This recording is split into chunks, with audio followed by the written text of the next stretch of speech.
start, you're off your rocker. False start, you've fallen down. Bonjour les aventuriers, alors aujourd'hui on va parler Ayurveda. Je vais vous réaliser un ensemble de 3 vidéos où je vous expliquerai de façon claire et synthétique ce que sont les doshas. Donc les doshas en fait ce sont des énergies vitales. Mais avant de vous parler un peu plus précisément de ce que sont les doshas, je vais vous expliquer pourquoi est-ce que en fait ça a une grande importance en Ayurveda. En fait en Ayurveda on part du principe qu'il y a 5 éléments. Les 5 éléments on les appelle les Mahabhutas. Donc il y en a 5, donc il y a la terre, l'eau, le feu, l'air et l'espace, qu'on appelle aussi éther. Ces 5 éléments, on les retrouve absolument partout, en nous et autour de nous. Donc ils sont constamment en mouvance et ils influencent aussi bien les hommes que les plantes, que le climat, que l'espace-temps ou encore les animaux. Mais ces éléments, ils sont présents en proportion plus ou moins variable, en fonction par exemple des saisons, en fonction du moment de la journée, en fonction des phases de digestion, en fonction des êtres humains, parce qu'on ne va pas tous avoir la même constitution, en fonction des climats, en fonction de l'endroit où on vit, en fonction de même sa décoration. Voilà, donc c'est absolument présent constamment en fait autour de nous. Donc chaque être humain va être régi par ces 5 éléments. Ces 5 éléments vont composer en fait 3 paires qu'on appelle donc les doshas, les énergies vitales. Les 3 paires sont Vata, c'est l'énergie en fait du mouvement. Par exemple, la respiration, quand on respire, quand on inspire et qu'on expire, c'est un mouvement. Et Vata, il est composé d'air et d'espace. Ensuite, on va voir Pitta. Pitta, c'est l'énergie de la transformation. Par exemple, l'activité hormonale est liée à Pitta. Pitta, il est composé d'eau, enfin de feu d'abord, et d'eau ensuite. Ensuite, on a Kapha. Kapha, c'est l'énergie de la construction, de la consolidation. C'est le flegme en fait. Donc, c'est l'énergie qui permet, par exemple, tout ce qui est liquide synovial, tout ce qui est articulation. C'est Kapha qui va le contrôler. Kapha, il est composé d'eau et de terre. Voilà, donc ça, ce sont les 3 doshas. Donc chaque être humain va avoir soit un dosha prédominant, donc c'est ce qu'on appelle une constitution dominante. Donc ça veut dire qu'on a un dosha qui est présent en nous à plus de 50%, forcément. Donc on a aussi les constitutions doubles, donc ça peut être du 50-50, par exemple être Pitta Vata. Ou on a aussi les constitutions triples, donc c'est-à-dire qu'on va avoir la présence des 3 doshas de façon équilibrée, 33, 33, 33. Mais c'est extrêmement rare, c'est très rare d'avoir ces 3 doshas de manière équilibrée. L'un de mes professeurs m'avait expliqué qu'en fait, elle avait eu 3 cas dans toute sa carrière, enfin en 10 ans d'activité, donc c'est pour vous dire la rareté de cette constitution. En ce moment, on est en saison automnale et c'est Vata qui va prédominer. Pourquoi ? Parce que les qualités de l'automne, qui sont généralement d'être une saison plutôt sèche, une saison qui est assez mouvante, c'est-à-dire que les températures fluctuent assez fréquemment, tantôt il fait beau, tantôt il pleut, la luminosité commence à décroître, en même temps il fait encore un peu doux, mais parfois il peut faire assez frais. Donc voilà, il y a une espèce de mobilité au niveau des températures, donc c'est une saison qui est très mouvante. C'est une saison qui peut être humide mais qui est généralement sèche. C'est une saison venteuse. Donc ces éléments-là en fait font écho aux qualités qu'on appelle gunas en Ayurveda, aux qualités du dosha Vata. Justement, Vata, ses qualités sont d'être froid, subtil, léger, mobile, instable et rugueux. Donc on peut voir qu'il y a quand même beaucoup de correspondance au niveau des qualités.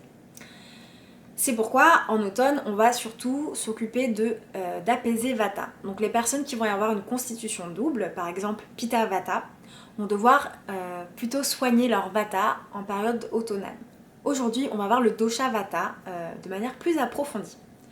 Donc comme je vous le disais, Vata c'est le dosha du mouvement. Donc c'est lui qui va impulser les mouvements dans le corps et dans l'esprit. Par exemple, la créativité ou l'enthousiasme, ce sont des impulsions de mouvement, des élans en fait, qui vont être donc l'apanage de Vata. Donc les personnes de type Vata, physiquement, ce sont des personnes qui vont être assez minces, en fait, qui vont avoir du mal à prendre du poids, dû à la sécheresse de leur tissu.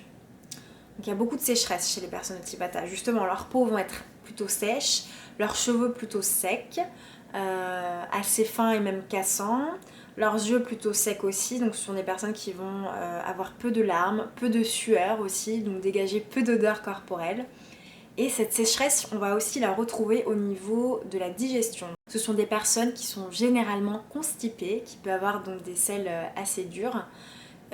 Mais comme c'est un dosha qui est instable, ce sont aussi des personnes qui peuvent avoir une irrégularité digestive, donc alterner entre constipation et diarrhée. Ce sont des personnes qui sont soit très grandes, soit très petites, c'est souvent dans les excès avec Vata. Ce sont des personnes qui ont des cheveux assez fins, qui ont du mal à pousser, donc généralement chez les personnes de type Vata, on ne dépasse pas cette longueur. On peut retrouver des problèmes au niveau des dents, donc soit des agénésies, donc des dents qui sont manquantes, ou des dents qui sont irrégulières, qui se chevauchent, ou encore des dents qui se déminéralisent très facilement.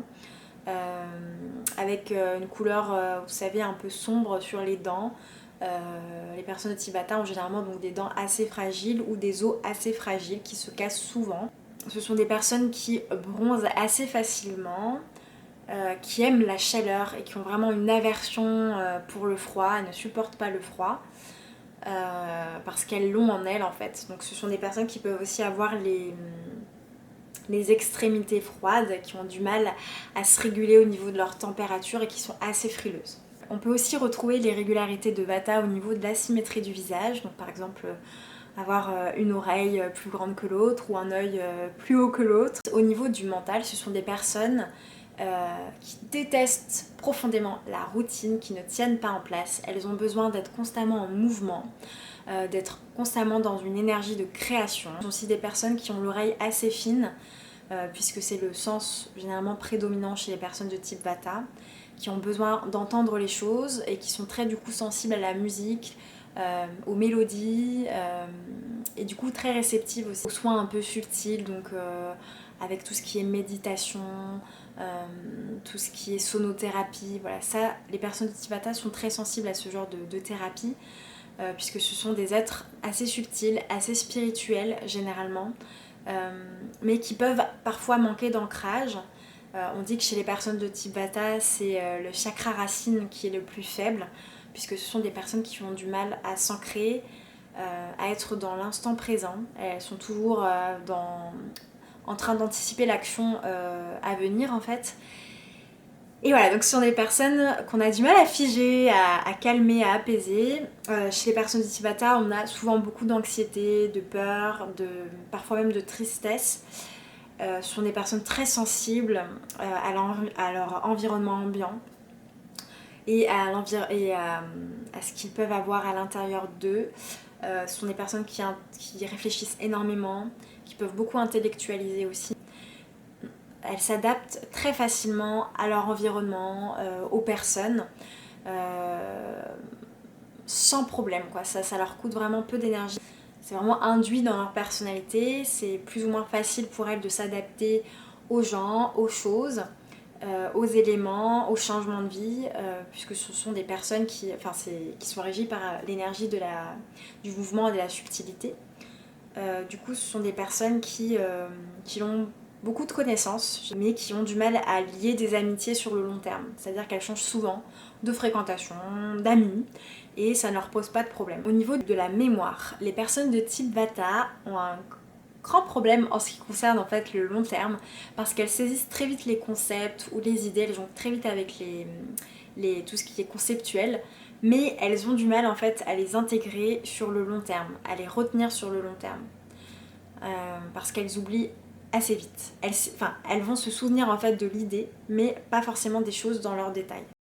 D'un point de vue alimentaire, il est complètement déconseillé de manger froid et cru. Parce que les personnes de type Vata ont une capacité digestive qui est la plus faible de toutes les constitutions ayurvédiques. Donc c'est-à-dire que si vous allez manger du froid ou du cru, ça va vous provoquer des ballonnements, des constipations, beaucoup d'air dans votre système digestif, donc des rots, des flatulences.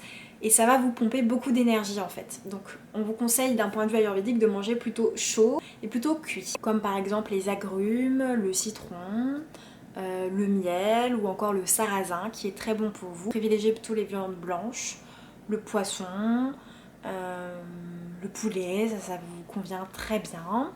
Pourquoi on évite la viande rouge? Parce que c'est plus compliqué à digérer pour vous. Donc si on peut éviter de manger des choses qui peuvent vous plutôt vous enlever de l'énergie que de vous en donner, on s'en passe. Il faut aussi éviter tout ce qui est léger ou sec. Par exemple les galettes de riz, c'est pas fait pour vous. Mettez de l'huile dans vos cuissons, dans vos plats, rajoutez des petits filets d'huile par-dessus. Le ghee aussi c'est quelque chose qui est très bon pour vous et qui vous hydrate de l'intérieur. Boire beaucoup d'eau parce que généralement les personnes de type Vata se dessèchent plus facilement que les autres et elles peuvent être aussi plus sujettes aux carences. Donc c'est des points qu'il faut vraiment surveiller. Les goûts qui sont plutôt recommandés pour vous, ce seront plutôt les goûts sucrés, salés et acides.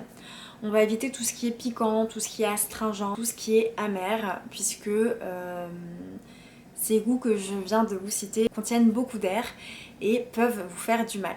Au niveau de tout ce qui est lithothérapie, les pierres qui sont conseillées pour les personnes de type Vata, ça va être par exemple le quartz rose qui est assez sucré et réchauffe Vata, ou tout ce qui est ancrant, donc avec notamment les pierres à dominante rouge avec une couleur rouge.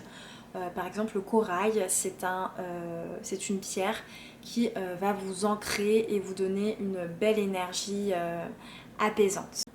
Ce que je vous conseille aussi, donc, c'est d'instaurer une routine de vie, avoir vraiment un rythme dans vos journées. Donc, toujours vous lever à la même heure, vous coucher à la même heure, prendre vos déjeuners, votre petit déjeuner, votre déjeuner, votre dîner à la même heure. Avoir aussi des routines qui vous font du bien. Donc par exemple, vous instaurez une méditation le matin au lever. Vous nettoyez la bouche par exemple avec de l'huile de sésame, vous faire des gargarismes tous les matins. Le soir, quand vous rentrez, donc voilà, vous faites ce massage Abhyanga, vous vous automassez le corps. Ça peut faire partie d'une routine de vie qui va du coup en fait poser, vous cadrer en fait, vous apporter un cadre. Et c'est ce que dont parfois les personnes Vata manquent cruellement. Ne pas hésiter aussi à vous enduire d'huile, en plus d'enduire vos plats d'huile. De vous automasser en fait le corps, surtout au niveau de la nuque, au niveau des pieds qui sont très secs généralement chez les personnes de type Vata, au niveau du ventre aussi pour stimuler le système digestif. Alors, est-ce que vous êtes reconnu en tant que Vata prédominant? Si oui, n'hésitez pas à me laisser un commentaire pour me l'indiquer en dessous de cette vidéo. N'hésitez pas aussi à me mettre un petit pouce bleu pour donner plus de visibilité à la vidéo. Et j'ai aussi écrit un e-book gratuit sur le blog Les Aventures Vertes de Sophie sur l'automne qui est appelé Un automne apaisé avec l'Ayurveda, donc qui est totalement gratuit et où je vous donne donc plusieurs conseils ayurvédiques pour que l'automne se passe au mieux et surtout pour les personnes de type Vata pour qui l'automne n'est pas toujours des plus agréables comme saison. Voilà, donc je vous dis à très bientôt et rendez-vous dans la deuxième vidéo pour parler cette fois-ci du dosha Pitta. Au revoir les aventuriers! False start, you're off your rocker. False start, you're falling down. False start, you can't get closure.